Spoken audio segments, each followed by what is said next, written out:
हम कहते हैं कि आज हम विश्व गुरु हैं। गुरु वो होता है जिसके शिष्य होते हैं।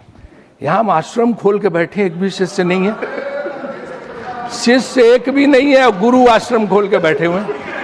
देखो बीच में डिस्टर्ब मत करो, क्या चीज है मुझे पता है। अभी पीएम खाना खाने गए हैं, टीवी देख नहीं रहे, आप इसे पे कोई बात नहीं, आप बोलिए जाएगी।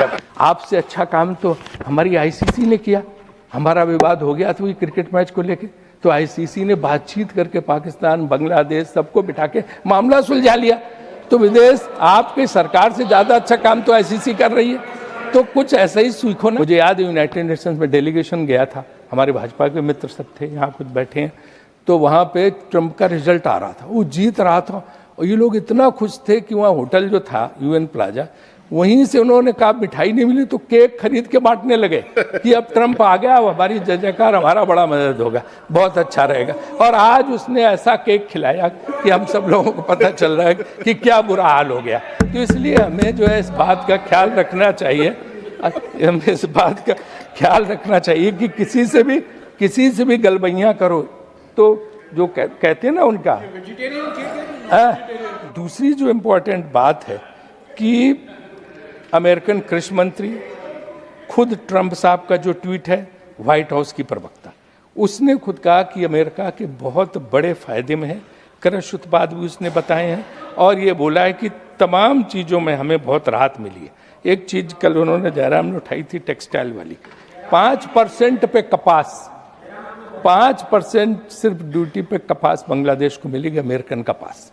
और तो वो टेक्सटाइल इंडस्ट्री में जब उसका जो कपड़ा है वो कितना फायदा करेगा देश को, उनको फायदा, हम compete कर पाएंगे, हमारे ऊपर से 18% लगने पे। ये कुछ ऐसी बातें जो गंभीरता की बातें, तो हमें देखना पड़ेगा कि हमारा वस्त्र उद्योग, टेक्सटाइल इंडस्ट्री, गारमेंट इंडस्ट्री, उसका क्या हाल होगा। और दूसरी सबसे इम्पोर्टेंट बात यह है कि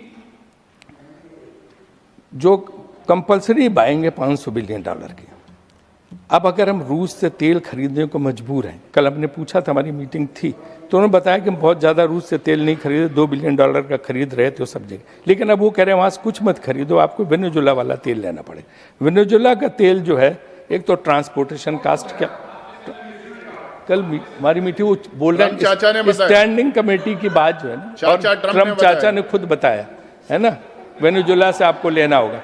तो आप बताओ वेनेजुएला से ट्रांसपोर्टेशन कास्ट क्या होगी, उतनी दूर से लागत क्या आएगी।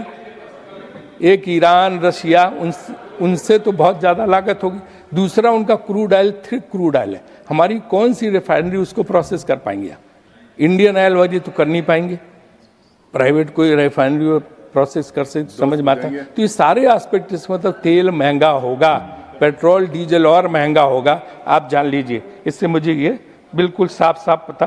हम कहते हैं कि आज हम विश्व गुरु हैं। गुरु वो होता है जिसके शिष्य होते हैं।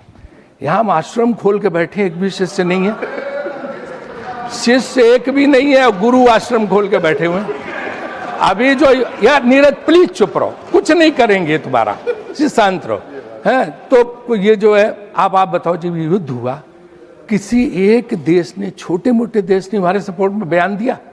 पाकिस्तान के सपोर्ट में चीन खड़ा है, अमेरिका उसके जनरल को बुला के लंच करा रहा है, और टर्की जो है ड्रोन दे रही है, सऊदी अरबिया डिफेंस डील कर रहा है, अजरबैजान उनके साथ। हमारे साथ कौन है? एक आदमी नहीं, ना पड़ोसी ना कोई। तो ये कौन से गुरु की बात हो रही है? जो शिष्यविहीन गुरु कौन है ऐसा जिसका शिष्य नहीं, चेले ही नहीं, गुरु खाली है? तो ये कौन सा आपने भारत बना दिया है? ये सबसे बड़ी